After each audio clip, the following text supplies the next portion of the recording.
David Pastrnak is underrated. Still, somehow, after all this time, David Pastrnak is underrated because he's not talked about in that Connor McDavid, Austin Matthews, Leon Draisaitl, Nathan MacKinnon kind of conversation. And he's right there. He really is. And when you look past the numbers a little bit, it's even more impressive what he's been able to do in his tenure with the Bruins, specifically the last 3 seasons. In those last 3 seasons, since he signed that big, 8-10-year deal, whatever it was, largest contract in Bruins history, since signing that deal, 329 points in the last 3 seasons. 60 goals in 2023. And then to one-up it, to become more of a playmaker, he's had 60-plus assists in each of the last 2 years. This year in particular was incredible what he was able to do with the support that he had around him, or lack thereof. 106 points on 43 goals and 63 assists in playing all 82 games for a team that finished in 15th place in the Eastern Conference. He still eclipsed 100 points. And 34 even strength goals, which is more than anybody in the National Hockey League. Even strength goals for one of the worst even strength teams in all of hockey. Like brutal in 5-on-5 throughout the whole season. Only 28th in goals for per game in the entire season. And he had 43. And he was playing alongside, by the way, it's the second time in 3 years he's been tied for or led the league in even strength goals. He also did it in 22-23. And on his line, most of the season, Pavel Zacha at center, who's a middle six winger, and Morgan Geekie. In his time, the last couple of years, he has turned Pavel Zacha into a 60-point scorer, and he turned Morgan Geekie into a 30-goal scorer who's going to be making $5.5 million next year. Morgan Geekie, like Seattle, the newest team in the league that can't get anything right. Seattle gave up on Morgan Geekie as one of the worst teams in hockey. He plays on a line with David Pastrnak, and all of a sudden he's a 30-goal scorer. And 65% of his point total this past year came from David Pastrnak directly, either on a primary assist or him assisting for a David Pastrnak goal. He's underrated as a playmaker, and he's underrated as a postseason performer. I'm not going to sit here and say he's the best 200-foot winger in all of hockey. I don't think that's the case. I think he was better defensively a few years ago, and I think he probably still gets too much heat for the turning the puck over and not being an elite defensive winger. He's not that. He's never going to be that. It would be stupid to ask him to be that. It would be taking away from his greatest strengths to go ahead and try to be one of the best defensive wingers in hockey. It's like, it's not that. No one asked Jaromir Jagr to do that. You know what I mean? And speaking of which, in this brutal season that the Bruins had, at one point, he factored in on 13 straight Bruins goals, which is a team record. A 100-year-old team, that was their record. Okay? And nobody in the NHL had done that since 1999. No one in this century had factored in on 13 straight goals for their team. And the last guy to do it, Jaromir Jagr. The NHL's second all-time leading scorer? That's the kind of company that he's keeping right now. And he is probably going to be the Bruins' all-time leading scorer when it's all said and done, unless the Bruins mess this up to such a degree that in his early 30s, he's saying, I got to go out and get a Stanley Cup, and I need to leave. That would be the only way that I think would prevent him from being the Bruins' all-time leading scorer when it's all said and done for one of the great franchises in the history of this league. He's dominant, man. He is dominant, and he's doing it he did it with 113 points 2 years ago on the best team in the best regular season team in the history of the NHL. Like, this is the dichotomy of David Pastrnak and really the consistency of David Pastrnak. He got 113 points on the greatest regular season team in NHL history. And then for a team that finished 15th in their conference, he still got 106 points. How many other guys in the league can you say that about? There's only a handful you can say it about.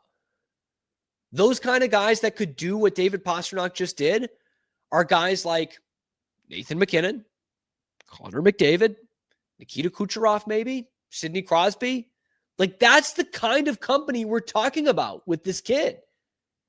And yet there's still people all over this game that are just trying to find ways to discredit David Pastrnak. Oh, he's not a playmaker. Oh, he's not a defensive forward. Oh, he's just got a lethal shot. That's it. Yeah, that lethal shot that led him to 60-plus assists in each of the last 2 seasons. That led him to 63 assists when he's playing with Morgan Geekie and Pavel Zacha and Elias Lindholm. Give me a break, man. Like, could any of those 5 guys I just named do that with lesser talent around them? Maybe, but we don't even know that. Crosby, we do. Obviously, Crosby's one of the 6 or 7 greatest players ever to play the sport. Like, David Pastrnak is holding himself in true, like, MVP conversation. And I thought he really should have got more of a look this past year for when you take in the context of what the Bruins have done or what the Bruins did last year and what David Pastrnak was able to do. And then there's the myth that he's not a playoff performer. I would have thought we'd put that to bed by now, but apparently not, because people still look at the 2019 Stanley Cup final, where he scored 1 goal in a 7-game series that the Bruins lost, that they had no business losing. And so still people point to that and say, well, David Pasternak's not a good playoff performer. He was 22 in that series, playing on a line with Brad Marchand and Patrice Bergeron, who you can say on one hand are 2 pretty great playmakers, so maybe he should have been scoring more. But on the other hand, those were guys who had already played in 2 Stanley Cup finals, and he's probably deferring to them a little bit in their 3rd Cup final and his 1st at age 22. So yeah, he got all kinds of shit for that, for 1 goal in 7 games. I would also point to Leon Draisaitl in the 2024 Stanley Cup final. In his first Cup final, in his prime, what was he, 27, 28? He had 0 goals in a 7-game series. Clickety-clackety, I can hear it right now. Leon Draisaitl was hurt. So was David Pastrnak. So on an even playing field, David Pastrnak still got more goals in his first Stanley Cup final than Leon Draisaitl did. And you never hear any of this shit about Leon Draisaitl. He's firmly in that top 5 player category, and you don't talk about him being a playoff choker, even though he has also lost 2 Stanley Cup finals. David Pasternak's only lost 1, but the point remains. So that one I'm not really hearing right now. He's 22 years old. And then the people talk about the 2023 series when they lost to Florida. He had 5 goals in that series. He had a 3rd period game-tying goal in Game 6 and had the go-ahead goal in the 3rd period of Game 7. Because the Bruins can't clear the puck when they're down 6-on-5, that all of a sudden means David Pastrnak can't perform in the postseason. He's still got 87 points in 90 playoff games and has 6 game-winning goals in his playoff career, including a Game 7 overtime winner when Jim Montgomery, his coach, said, Pasta's got to step up. Pasta stepped up. But yet it's still, he can't perform in the postseason. And that narrative's not going to go away in the next couple of years because people aren't going to be looking at the stats. They're not going to be watching videos like this. And the Bruins aren't going to be making playoff runs. They probably won't even be in the postseason in the next year or 2. So you're going to continue to hear this. But just so you know, that's a myth. That's not real. David Pastrnak is a playoff performer, and he is one of the top 5 offensive players in this league. Yeah, he's right there. Is he Connor McDavid or Austin Matthews? Not quite, but he's right there in that conversation. By the way, he had a better year than Austin Matthews did. No ifs, ands, or buts. He had a better year than Austin Matthews did.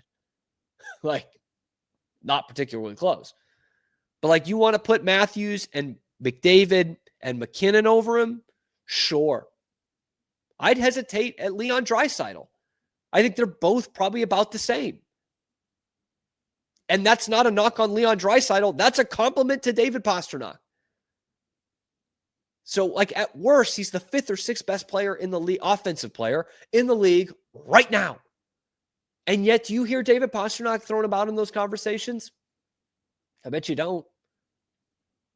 Do you ever hear about David Pastrnak carrying the load for his team?